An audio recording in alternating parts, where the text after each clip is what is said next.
Olá, queridos, olá, queridas, sejam todos muito bem-vindos à nossa imersão Treine o Seu Cérebro para a Felicidade. Foram mais de 20 dias de espera, para que este grande dia chegasse. E eu estou aqui transbordando de alegria e entusiasmo para tudo que irá acontecer nestes 4 dias de evento. Eu tenho a plena certeza, a plena convicção que a nossa imersão marcará um antes e um depois na sua vida. Sabe por quê? Porque eu vou te mostrar como que sua raiva, seu medo, sua tristeza, sua alegria são fundamentais para a construção da sua felicidade. É isso mesmo. Algumas pessoas acham que não, mas é necessário sabermos sentir raiva para que nós sejamos felizes. A raiva faz parte do nosso processo de construção da felicidade. Vocês viram como eu fico empolgada? Porque este conhecimento, ele faz toda a diferença na hora de nos comportarmos. Imaginar que alguns comportamentos eles devem existir baseado em pensamentos que são incrivelmente elaborados, sem nenhuma raiva, sem nenhuma tristeza, é um equívoco e não permite que nós tenhamos um melhor desenvolvimento. Bem, como que pode tudo isso acontecer dentro da gente? Fica comigo até o final deste evento, porque no final dele você vai saber que trilhamos uma jornada incrível juntos. Em alguns momentos eu precisarei, claro, te transmitir alguns conceitos. Em outros momentos eu vou ser mais prática, dando para você exemplos ali palpáveis de como fazer. Mas o que eu posso te garantir é que este conteúdo transformará a sua vida para sempre, porque é impossível entrar em contato com um conteúdo que faça todo sentido para você, levando a uma reflexão sem te transformar para sempre. Conta comigo, com os meus 100%, e estou aqui de corpo e alma por você, pela nossa felicidade, pela sua felicidade, mas eu preciso também contar com o seu 100%, tanto de dedicação do seu tempo, quanto foco, quanto com um papel, uma caneta na mão, para que você possa ter a atitude correta neste evento que vai levar a você a uma transformação. Você está preparado? Você está preparada? Deixe aqui os seus comentários. Eu estou preparado, eu estou preparada. Estou aqui, vou ficar aqui até o final pela minha felicidade. Olha, enquanto você digita aí, quero te lembrar que esta é uma preparação para o nosso curso avançado Seja Feliz, a Neurociência da Felicidade. E ao longo da imersão vou te passando mais informações sobre ele, e para quem participar até o final deste evento vai ter uma oportunidade única. Fique comigo, ok? Tudo pronto? Ó, já te deu um tempinho aí para pegar papel e caneta. Já pegou? Então vamos para a nossa aula, porque nesta aula você vai aprender algumas coisas incríveis que eu levei muitos anos para aprender, viu? Se eu tivesse esses conhecimentos quando eu comecei a ser terapeuta, ou quando eu comecei ali algumas relações mais afetivas, teriam me ajudado bastante. Não para você que é especialista, essa aula é para você. Tem algum paciente lá que você precisa de algumas dicas práticas para ele poder controlar a raiva? Essa aula é para você. E para você que está dentro de casa aí, ó, tentando lidar com seu filho, que faz uma birra, que quer alguma coisa naquele momento, o marido que quer alguma coisa para ontem. Não vou nem tocar no assunto de chefe, porque eu sei que às vezes você enfrenta essa dificuldade, e aqui também tem dica para você lidar com o seu chefe, tá bom? Olha, os maiores especialistas do mundo em análise comportamental alertam que o mais importante no nosso dia a dia não é o quanto se sabe, mas sim como se relacionar melhor consigo mesmo e, consequentemente, com as pessoas que convivem conosco. Vou te trazer uma informação muito importante de uma pesquisa feita pelo professor Lourenço, especialista em gestão de empresas, em lidar com pessoas, em empreendedorismo. E a pesquisa dele mostrou que 85% das pessoas que têm os cargos de CEOs, ou que são gestores de equipes, são demitidos, vou usar bem uma linguagem que você conhece, tá? Ou perdem a sua função por conta de não saberem se relacionar com os outros. Apenas aproximadamente 15% é demitida por falhas técnicas. E aí, o que você acha? Que essa ideia de conversarmos sobre emoção faz diferença na sua vida ou não faz? Você saber lidar com as emoções é importante ou não é? Se pessoas que quanto as capacidades técnicas que nós chamamos de hard skills são maravilhosas ao ponto de serem CEOs super capacitadas, serem gestores de equipes e aproximadamente 85% revelado nessa pesquisa é demitida por conta de falhas no relacionamento, você precisa entender como lidar com a sua raiva, medo, tristeza, alegria, para poder estar adaptado. Se isso tem impacto lá no nosso trabalho, na nossa função profissional, imagine então para a sua vida relacional dentro da família, com os amigos. O mercado de trabalho ele encontra-se cada vez mais concorrido e a qualidade dos candidatos está cada vez mais similar no aspecto técnico. As pessoas com graduação, um MBA, um mestrado, dependendo da área e a necessidade, mas mesmo tendo uma capacidade técnica similar, as pessoas estão muito parecidas quanto às suas formações acadêmicas, quanto à experiência em algumas empresas, mas mesmo tendo essa capacidade tão parecida, parece que a gente nivela o mercado, a comunidade científica ela tem mantido seus olhos cada vez mais fixos nos estudos das emoções, porque é no campo das emoções que vamos encontrar o diferencial entre as pessoas. Quando você recebe um paciente, por exemplo, você que é psicólogo, o que nós percebemos?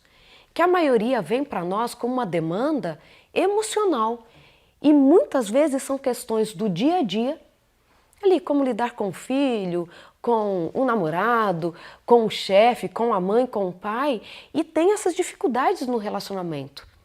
Então por isso que cada vez mais, como nunca, é necessário possuir o controle das emoções, para que em determinado momento, quando nós formos desafiados, tenhamos a capacidade de lidar com as nossas emoções, gerenciar as emoções, talvez diferente do que você já tenha aprendido sobre o gerenciamento de emoções, mas é necessário termos a capacidade de reconhecer estas emoções e termos ferramentas para lidar com elas. Então, tanto na nossa aula de hoje, quanto nas nossas próximas aulas, você vai ter ferramentas para poder lidar com cada emoção, para que você possa ter o comportamento mais adequado. Quando eu falo que é muito importante entender as nossas emoções para ter comportamentos adequados, disse de forma muito simplificada para você entender, porque é assim que a gente escuta mesmo no dia a dia.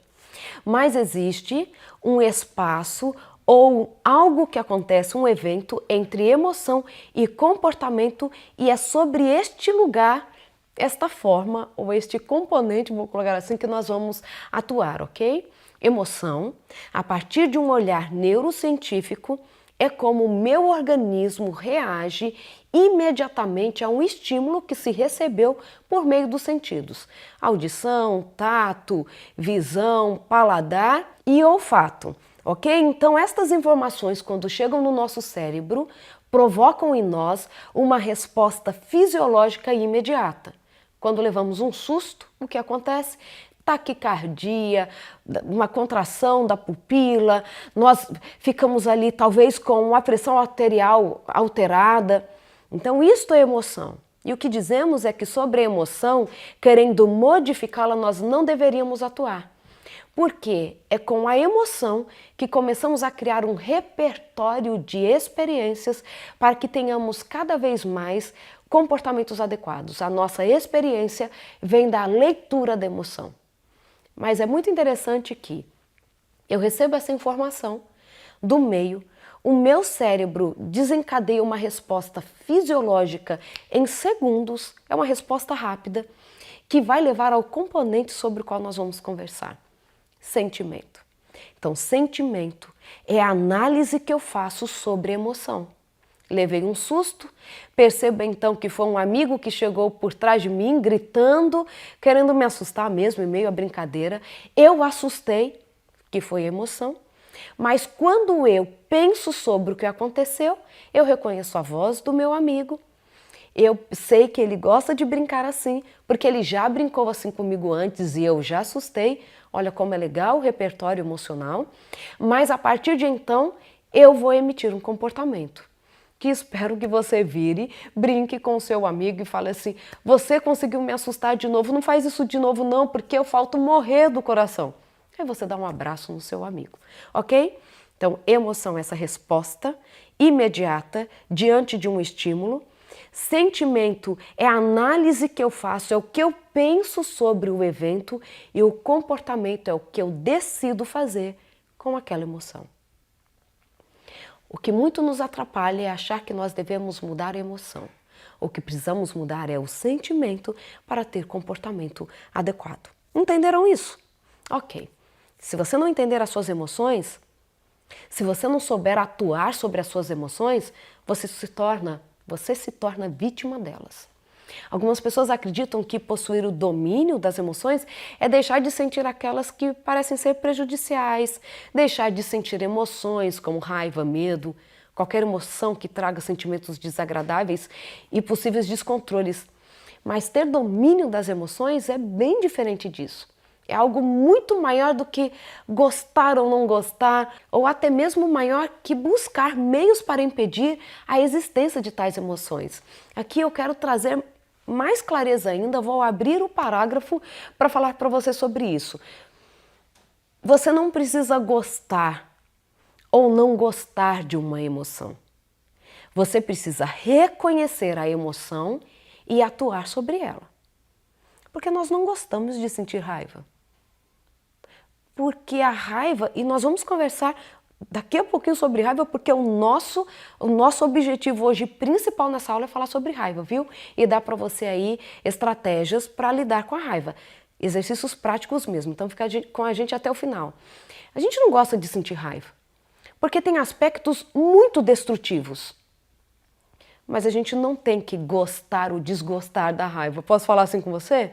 Você tem que saber atuar sobre a raiva, porque faz parte do nosso repertório essencial para a nossa sobrevivência, para lidar com as pessoas, e é essencial para a maturidade. A minha irmã gosta de brincar que tem gente que envelhece e não amadurece.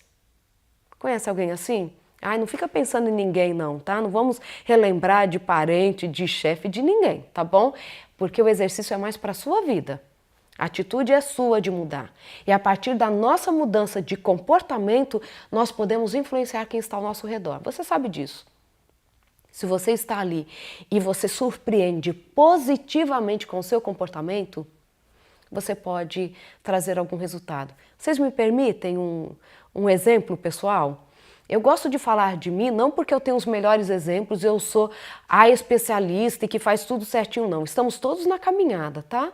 Talvez algumas técnicas eu já utilize há mais tempo e por conta disso, em mim, algumas características em mim já estejam talvez melhores, outras ainda precisando trabalhar, mas a gente vai sim amadurecendo, por isso que a gente tem que escutar, anotar se necessário e começar a colocar em prática, ok? Prefiro falar de mim do que das pessoas, de pacientes, óbvio, né?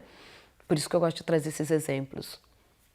Uma vez uma moça me escreveu no WhatsApp, eu a conhecia, e ela já há algum tempo eu a ajudava em algumas questões emocionais, mas eu estava extremamente corrida. E ela me mandou umas 2 mensagens que eu não respondi. E ela me escreveu uma mensagem que até me surpreendeu da forma agressiva que ela me tratou. Você já me deu mais atenção, você não tem mais tempo para mim, eu achava que eu podia contar com você, com tudo que eu precisasse, e ela foi extremamente agressiva comigo, extremamente agressiva. Eu respirei e falei assim, preciso colocar em prática aquilo que eu já tenho feito e que eu tanto falo para as pessoas que é possível conseguir. Respirei e escrevi para ela exatamente assim, a ideia, tá? Oi, querida. Eu imagino quanto você deve estar chateada comigo mesmo. Porque quando precisamos de alguém, nós queremos que elas nos respondam imediatamente. Porque a nossa demanda, o que a gente traz, nós queremos uma resposta rápida. E eu sei dos desafios que você enfrenta. Me perdoa pela ausência. Ali eu sei que eu já desmontei a mocinha.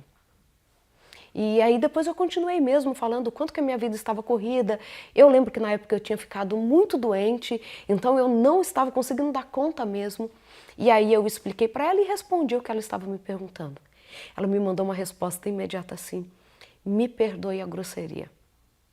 Você não merecia ter sido tratada assim. Eu, por algum momento, esqueci do quanto você me ajudou e mesmo eu sendo tão agressiva, você me tratou com tanta bondade. É por isso que eu falo que a atitude é nossa. É por isso que eu falo que esta jornada é para você que quer mudar a você. Nós não mudamos os outros porque queremos dar a elas ferramentas para que elas sejam melhores, não. Começa por nós. E as pessoas vão mudar a partir da inspiração. Eu gosto muito dessa ideia. Eu quero que as pessoas lembrem de você não como alguém que não sente raiva, mas alguém que sabe lidar com a própria raiva. Porque muitas vezes nós estamos lá falando para o filho, engole o choro. E a gente não consegue engolir palavras. Olha, até cheguei para ficar perto de vocês. Eu consigo controlar tudo, nada me afeta, a vida é incrível, a emoção acontece do jeito que eu quero, se eu quero eu assusto. Se eu quero, eu sinto alegria. Não é assim. O que acontece, quem consegue fazer isso, não vamos aprofundar neste assunto agora, é alguns tipos de sociopatia. Pode o mundo estar caindo, o que importa é o que eu quero para a minha vida, nada mais importa. E você não é assim. Você é um ser humano que é, sim, provocado pelas situações da vida, mas que precisa aprender a ter o comportamento adequado a partir de um sentimento, que é esta capacidade de pensar sobre a emoção afinadas. A maturidade faz isso conosco. Nós temos um cérebro capaz de chegar a essa situação, a essa forma de funcionar. O que muitas vezes acontece conosco é uma falta de exercício para esse caminho. É uma falta de técnica, é uma falta de conhecimento. Porque tanta gente achando que porque ficou triste tem depressão. Não tem motivo para ter depressão porque a vida é tão bonita. E esta falta de conhecimento mais amplo, que é algo que eu trago com muito carinho no curso, que logo vocês vão saber, Seja Feliz, a Neurociência da Felicidade, é sobre mesmo ampliar o olhar, o conhecimento sobre este universo chamado cérebro, que envolve aí as neurociências, estudando muito sobre isso, a psicologia que tem a sua contribuição incrível para este entendimento quem é o ser humano, que faz com que a gente tenha a capacidade de entender um pouco melhor sobre o ser humano e a partir de então trazer para você um conhecimento mais ampliado sobre isso, para que você como indivíduo possa aplicar e você também como psicólogo, psiquiatra, pastor, quem trabalha lá na gestão de escolas, de empresas, possa não somente colocar em prática em si, mas também compartilhar esta informação, seja lá no set terapêutico, seja até mesmo, quem sabe, num sermão, para poder fazer com que as pessoas que estão ao nosso redor sejam impactadas com conhecimento,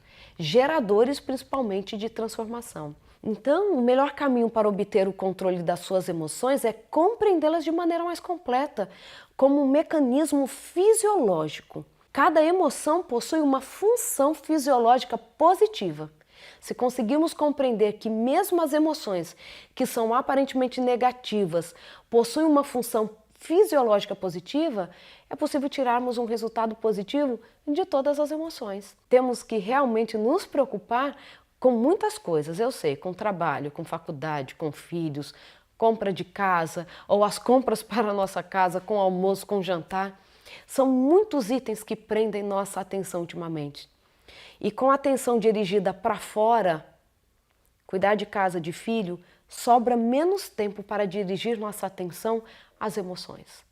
Não existe emoção positiva e emoção negativa. E eu preciso insistir isso com você, porque às vezes as pessoas acham que raiva é negativa, tristeza é negativa, alegria é super positiva. Se fosse assim, você acha que nós teríamos 3 emoções básicas, tá? Que a gente fala que tem 4 emoções primárias e delas outras emoções são derivadas. As 4 primárias, segundo Damasio, um dos maiores pesquisadores, cientistas no mundo sobre emoção. Raiva, tristeza, medo e alegria. São as 4 básicas. Das 4 básicas, se nós fôssemos basear em emoções positivas e negativas, seriam 3 negativas e 1 positiva. Será que a gente conseguiria ter uma vida feliz? Se aquilo que nós imaginávamos, que você não imagina mais, porque você já aprendeu que todas as emoções são positivas, imagina se fossem 3 negativas e 1 positiva, nós teríamos grandes prejuízos para a nossa vida. Todas as emoções possuem uma função biológica. Você vai vivenciar as emoções por toda a sua vida de uma forma ou de outra. Então, segundo Damásio, que fala que existem 4 emoções básicas que regem a nossa vida, raiva, tristeza, medo e alegria, elas são responsáveis por todas as demais emoções que sentimos. Como falamos, cada uma com uma função fisiológica positiva. E para obter o controle das nossas emoções, é necessário compreender cada uma delas. Assim poderemos abrir a nossa mente na busca de novos caminhos para podermos expressar todo o nosso potencial a partir destas emoções. E é nesta jornada que eu quero que você esteja comigo. Nós vamos passar cada uma destas emoções com técnicas, com dicas práticas para que você possa saber atuar sobre cada uma delas, ok? Como você está considerando tudo até agora? Coloque aqui os seus comentários. O que te chamou a atenção? O que você fala assim, pensava que era assim, mas agora já estou começando a compreender que é diferente. Olha, se você já fez tudo isso e já começou a escrever aí, nós vamos começar agora a conversar sobre a raiva. Porque é uma daquelas emoções que muitos de nós temos dificuldade para lidar. Temos ou não temos? A gente consegue brigar até com alguém no trânsito que nós não vimos nem o rosto. A gente nem sabe se é homem, se é mulher, se a pessoa está perdendo um compromisso importante, se a esposa está grávida dentro do carro e ele está com muita pressa para que dê tempo de chegar no hospital. E a gente já sai buzinando com raiva e aquele comportamento daquela pessoa de ter buzinado já faz com que a gente comece o dia com mau humor. Então por isso que eu quero começar a conversar com vocês sobre a raiva, porque ela é importante. Quando nós falamos assim, eu não quero sentir raiva, estamos caindo naquele erro de achar que existe emoção negativa, tá bom? Mas não existe. Então vamos conversar sobre raiva. O que é raiva? Olha, não gostar de algumas emoções que você considerava negativas é tão útil quanto não gostar de inverno. O inverno virá para você, querendo ou não, você estando preparado ou não. O inverno vai chegar, assim como as emoções. Melhor do que gostar ou não gostar é saber lidar com elas. A gente não faz isso com o inverno? Eu não gosto do inverno não. E só porque você não gosta do inverno você sai sem blusa de frio? Só porque você não gosta do inverno você não se prepara para o inverno? Para entender a raiva, precisamos pensar sobre o que ela realmente faz conosco do ponto psicológico. Do ponto de vista psicológico, do ponto de vista fisiológico, como ela nos faz agir e pensar, ou para ser exato, como ela faz a gente não pensar. E quando nós olhamos pensando no exemplo lá do inverno, você não gosta do inverno. E aí você pensa assim, por que eu não gosto do inverno? Porque eu passo muito frio. O que você vai precisar fazer então? Comprar roupas mais adequadas. Talvez ter uma forma de aquecer o seu quarto na hora de dormir, comprar um cobertor a mais. Então, quando nós pensamos na raiva, naquela emoção que você não quer sentir, você tem que pensar não que você vai conseguir evitá-la, porque é tão impossível evitar a raiva quanto é evitar que o inverno apareça. É impossível. E é por isso que o professor Ryan Martin, que é coordenador do programa de psicologia da Universidade de Wisconsin, nos Estados Unidos, que também é pesquisador da raiva, ele apresenta um podcast super interessante com o tema, em tradução livre, Toda a Fúria, e ele fala que quando você está com raiva, o seu sistema nervoso simpático, que é o sistema conhecido como lutar ou correr, ele assume o controle. Deixa eu explicar isso melhor para você. Quando nós estamos com raiva, é o sistema simpático, vou entrar no detalhe aí para você não ter que ter uma aula agora sobre sistema nervoso simpático e parasimpático. Mas o simpático é aquele que nos prepara para lutar ou fugir. É aquele que coloca toda a adrenalina no nosso corpo, o sangue nos olhos, porque nós vamos precisar disso, porque vai que de repente tem um cachorro super bravo correndo atrás de nós, já escutamos o latido dele e nós precisamos correr para sobreviver. Ou se não tem como sair daquele espaço, você vai precisar de toda a energia nos seus músculos, e energia mesmo, adrenalina, muita glicose, para que você possa lutar com ele e vencer, porque a ideia é vencer sempre. Faz sentido quando eu falo do cachorro para você? Pensando na raiva? É exatamente o mesmo evento fisiológico que acontece no seu organismo quando você está diante de um perigo iminente e da raiva. Vai liberar adrenalina absurdamente. Vai fazer com que a circulação sanguínea aumente muito. Não tem como você falar assim, então eu tenho que controlar a raiva. Não tem como, é fisiológico. Então, quando os seus ritmos de batimento cardíacos aumentam, sua respiração fica mais pesada, você começa a suar e seu sistema digestivo fica até mais devagar.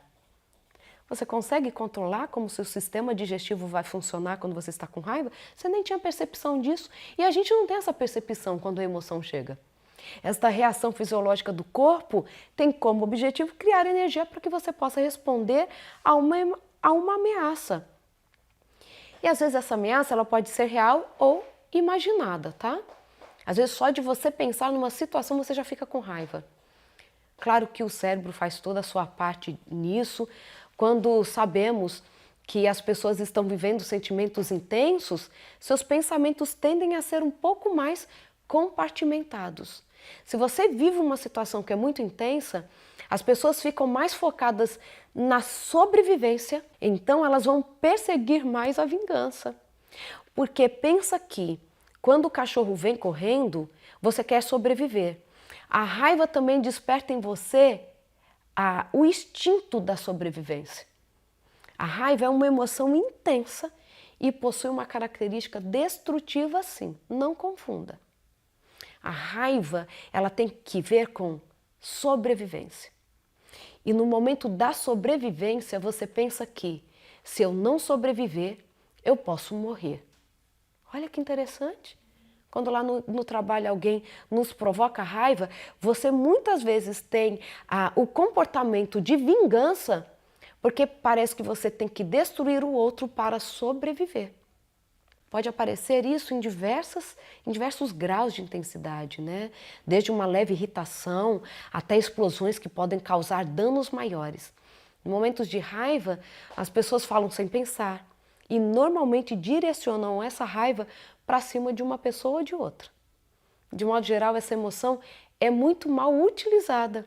Geralmente ela é direcionada para a pessoa amada ou para aquelas pessoas que estão mais próximas, família e amigo. Você já direcionou, né, a sua raiva para alguém que você ama. Você já fez algumas pessoas sofrerem com a sua explosão, já fez ou não fez? E muitas vezes nem foi aquela pessoa quem provocou em você a raiva. Dizemos palavras de raiva para as pessoas mais próximas, pessoas que mais amamos, que não diríamos talvez para um estranho na rua. Um livro muito interessante, e ele é em inglês, então vou fazer uma tradução para vocês. Por que explodimos entendendo os circuitos da raiva em seu cérebro? Fields, ele esmiuçou todas as causas que nos levam a explodir e agrupou-as em 9 seções. Agora eu quero que você anota as seções que fazem a gente explodir, fazem a gente ter uma raiva. A raiva é normal nestas circunstâncias, ok? A gente tem que atuar sobre o pensamento, né, que é o sentimento, para podermos ter um comportamento mais assertivo. Começa a anotar aí. Integridade física. O que mexer com a nossa integridade física faz a gente ter raiva. O insulto. Alguma coisa que relacione com família. O ambiente. O sexo. Ordem social. Quando alguma coisa não está acontecendo como a gente quer em nível social. Quando envolve dinheiro. Pensa ser enganado por alguém comercialmente. Quando mexe com o nosso grupo, que a gente pode chamar de tribo, falou mal da minha igreja, dos meus colegas, a gente não gosta. Ou quando algum evento nos impede de fazer alguma coisa que a gente quer. E esta última, do impedimento, está muito relacionada a tudo que nos tolhe, tá? Pode ser fisicamente não poder sair ou psicologicamente. Quando eu quero fazer alguma coisa e não me deixam fazer. E causa a sensação de encarceramento mesmo. Sempre que nos sentimos ameaçados em qualquer um desses setores, é como se algo essencial para as nossas vidas estivesse em risco. E o nosso cérebro se prepara para a briga como meio de defesa. Fez mais sentido para você agora a raiva? A raiva é preparar para a briga como meio de defesa. Então a gente não podia perder a oportunidade de prestarmos atenção naquilo que está provocando raiva. O grande problema é quando colocamos isso no lugar errado. Eu lembro que quando eu comecei a faculdade, o primeiro livro que eu li, de psicologia mesmo, foi um livro que se chama Vitimização, a Síndrome do Pequeno Poder. Um livro super importante sobre violência, escrito por duas professoras do curso de psicologia da USP. E é muito interessante porque neste livro elas falam que existem muitas famílias sendo vítimas da síndrome do pequeno poder. E vou dar um exemplo super simples que elas mesmas citam no livro. Um pai ou uma mãe que lá no seu trabalho é tolhido, tá? Não tem uma liberdade de pensamento, ou mesmo são maltratados pelo seu superior, pelo seu líder, pelo seu gestor, e lá ele não pode falar nada. Ele tem que engolir. Mas quando chega em casa, maltrata a esposa, maltrata o filho. E isto elas definem no livro como a síndrome do pequeno poder. Aquilo que eu não posso fazer porque o meu superior não permite, eu chego em casa e coloco aquela autoridade, desconto mesmo, vou usar a palavra que você conhece, coloco ali toda a raiva, o que eu pensei sobre o que fizeram comigo, num comportamento adequado que é sobre a minha família. E faço essa família sofrer. Posso fazer uma pergunta para o seu coração? Você já usou da síndrome do pequeno poder? E você às vezes não sabe lidar com ela? Você não sabe controlar o seu impulso? E depois você fala assim, ai, desculpa amor, não era com você que eu estava com raiva não, mas hoje no trabalho foi tão difícil.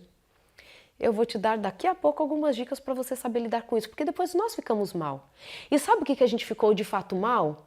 Neste momento, não foi com a raiva, foi como nos comportamos diante da raiva. Foi ou não foi? Não fica mais fácil agora para você pensar aí na separação, aí emoção, sentimento e comportamento? Acontece também em outros casos, de pessoas das pessoas, por exemplo, serem treinadas para não sentir raiva. E isso é impossível. Estou falando para você a partir de uma perspectiva neurocientífica, ok? A gente vê que a raiva, ela por ser caracterizada como destrutiva, as pessoas falam assim, você precisa guardar a raiva, guarda a raiva. Olha, existem estudos muito interessantes mostrando que você não deveria guardar a raiva desse jeito, assim, olha, só respira. Só respira. Finge que nada aconteceu. Estudos muito importantes, e são vários na literatura científica, que se você não souber traduzir a raiva, como que a gente fala assim, se ela não for bem canalizada, a raiva ela pode levar a doenças como úlcera gástrica, hipertensão, disfunções cardíacas, entre outras. Mal dirigida, a raiva ela pode ainda se tornar intensa a ponto de fazer com que uma pessoa perca o limite de uma conduta razoável e tenha comportamentos dos quais possa vir a se arrepender. Sabe aquela ideia de ficar engolindo, engolindo, engolindo e depois você explode? Isso também é prejudicial. A raiva, ela surge quando algo contraria as intenções e ela deve ser usada para corrigir esse desvio. Então eu quero falar para você qual é a forma adequada de utilizar a raiva. Quer começar a anotar? Olha, você já anotou as nove fontes, né, de fazer com que nós sintamos raiva, que disparam a raiva. E agora eu quero te mostrar algumas ferramentas que podem ser utilizadas para a conquista dos seus objetivos, que é saber usar a raiva da melhor maneira possível, tá? Então, para isso, é necessário usar a raiva contra o problema que a causou. Usando assim, você poderá ganhar imensas recompensas sobre isso. Vai ser muito positivo. Então, vamos supor que você esteja próximo do final do ano e tenha uma prova de uma matéria que você odeia. Eu já faz muito tempo que passei dessa fase, mas eu quero muito que nós tenhamos aí jovens acadêmicos nos assistindo, adolescentes, porque é para todo mundo, viu? Porque emoção a gente nasce com elas e nós vamos trabalhando ao longo da vida. Então você tem a prova no final do ano, você precisa tirar uma nota alta, mas você não suporta estudar o conteúdo daquela disciplina. Mas essa prova surge. contra as suas intenções, você não queria fazer prova, e consequentemente você tem a raiva, certo?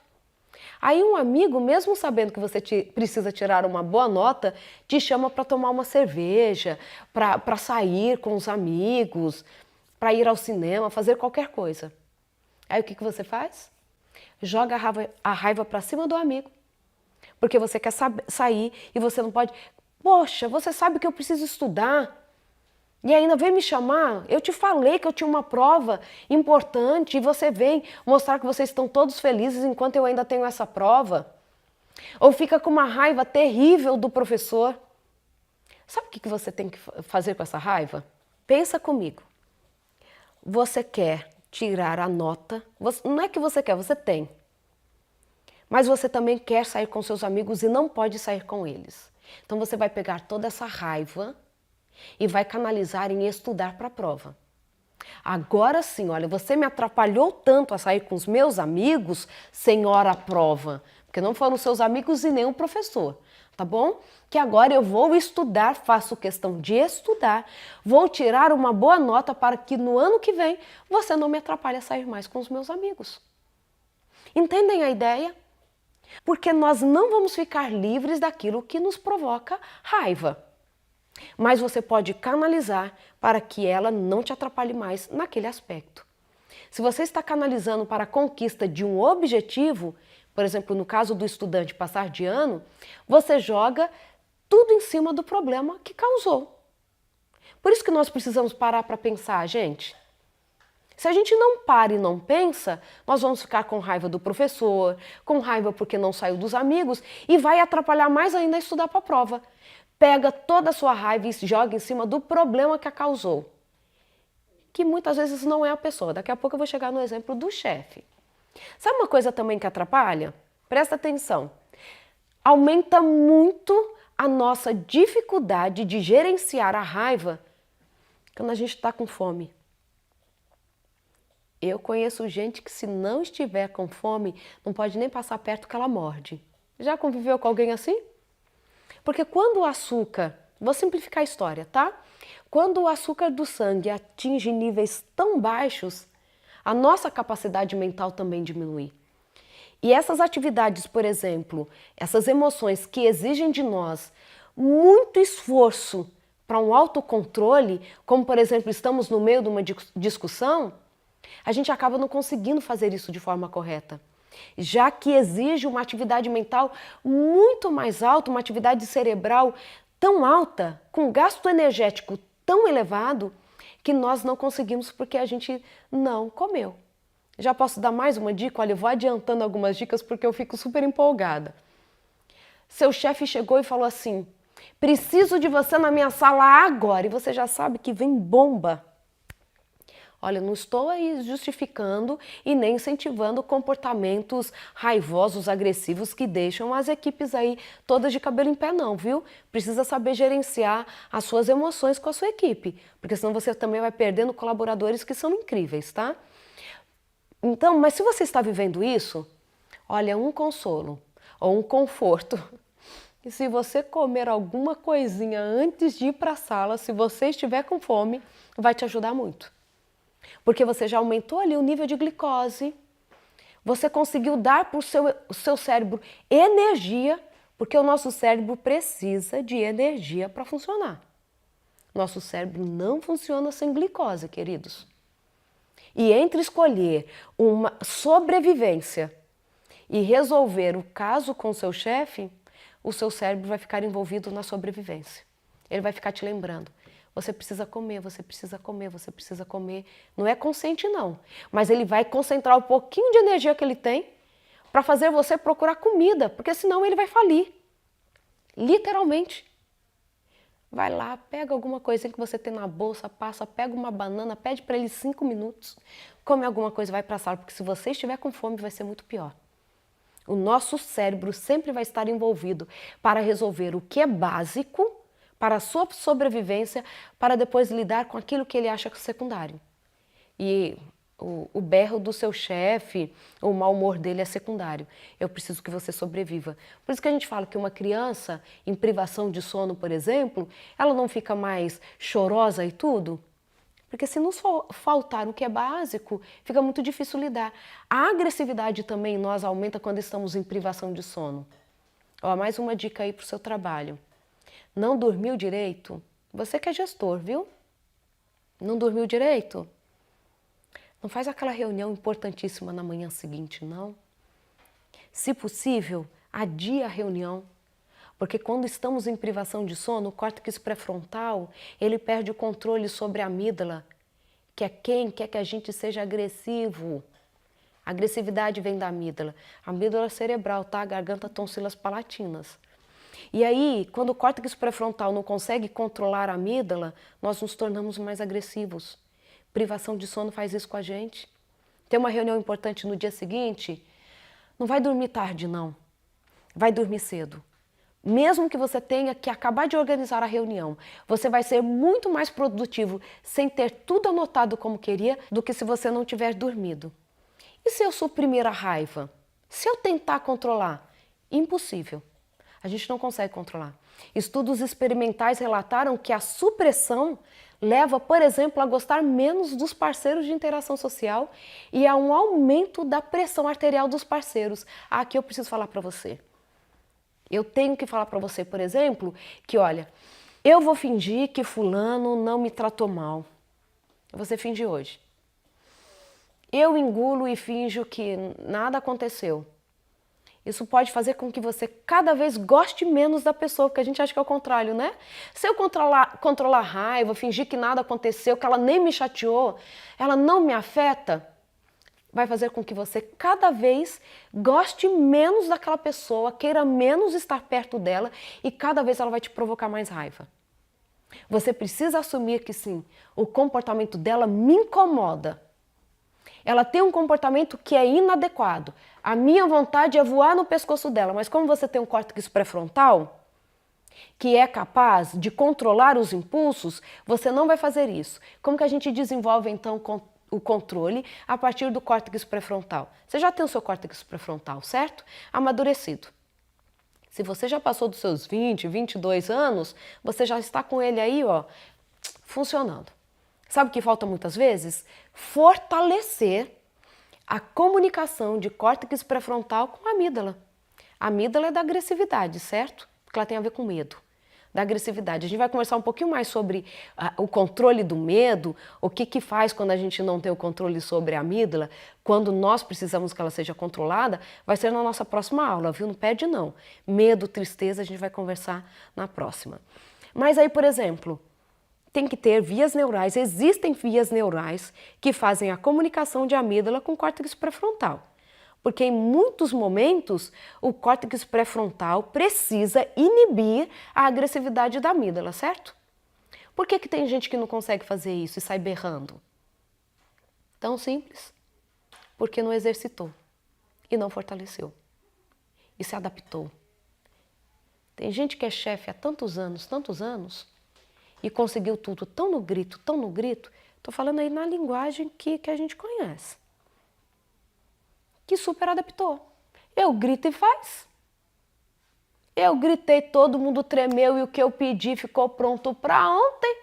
Para que ela precisa fortalecer córtex pré-frontal, essa comunicação? Só que não se iluda, não se iluda. Se você acha que vale a pena, é porque você não descobriu o quanto vale a pena viver bem com as pessoas, em controlar os seus impulsos. Porque além de você provocar no outro, e pode provocar no outro, de acordo com esses estudos que eu falei para vocês, até o aumento da pressão arterial, e você pode ser responsável pelo sofrimento do outro, você também perde a beleza de controlar os seus impulsos. Porque aquilo que você não controla lá, onde as pessoas hierarquicamente estão sob a tua influência, você também não vai controlar quando você gostaria de controlar lá com os seus pares. Seja um filho, seja um relacionamento afetivo do tipo namoro, casamento. Então não existem esses benefícios em, ai não, eu nasci assim, eu morri assim. Quem nasce assim e morre assim, posso ser muito sincera? Vocês me permitem? Animal que não tem córtex pré-frontal. que precisa de uma amígdala para reagir o tempo todo, para sobreviver, para pegar uma caça, para matar, porque senão não come. O rato tem que fugir do gato, por isso que ele tem esse comportamento todo impetuoso. Nós não somos isso. Se tem uma coisa que nos difere dos animais, é o córtex pré-frontal, principalmente o orbital. Único no ser humano, que nos dá a capacidade dessa análise refinada sobre uma situação. Você tem. O que falta para muita gente é o exercício. E é isso que eu quero que você comece a fazer comigo. O exercício deste controle, deste gerenciamento, porque você também perde muito. E as pessoas que estão ao seu redor perdem muito. Então, estudos correlacionam, que confirmam com descobertas em laboratório que indivíduos que usam normalmente a supressão, eles relatam que evitam relacionamentos íntimos e têm menos relações positivas com os outros. E isso se encaixa nos relatos dos colegas de que os supressores têm relacionamentos com outros que são menos próximos emocionalmente. Então, quando você vai tentando apenas controlar a sua emoção, no sentido da raiva, não, eu só engulo, eu nem penso sobre isso, eu finjo que nada aconteceu, você pode começar a desenvolver um distanciamento emocional, não apenas daquela pessoa, mas até mesmo daquelas com quem você gostaria de ter um relacionamento mais próximo. Então a gente não pode, sabe aquela ideia de sublimar? Vou fingir que não foi comigo? Não. Você tem que ter estratégias claras para lidar com a raiva. Como que isso funciona? O que a gente pode fazer? Gente, de verdade, eu queria dar todas as dicas hoje, mas eu me empolguei tanto com os exemplos, que eu vou voltar com essas dicas na nossa aula de amanhã. Também não quero te cansar muito, porque eu sei que você tem muita coisa para fazer. Você que é psicólogo, talvez tenha até agora um paciente, né, para atender, alguém que está lá em casa. Então a gente volta amanhã, a gente começa com essas dicas práticas da raiva, que também vão ter tudo a ver com o que a gente vai conversar sobre medo e tristeza, tá bom? Posso ver vocês amanhã? Coloquem aqui nos comentários o que vocês acharam, o que vocês já vão colocar em prática, o que vocês entenderam sobre emoção. E sem dúvidas nenhuma, pensando que aí você tem um córtex pré-frontal, e me diga o quanto que você acha que do seu córtex pré-frontal já está desenvolvido para poder lidar quando as pessoas te provocam e provocam de verdade.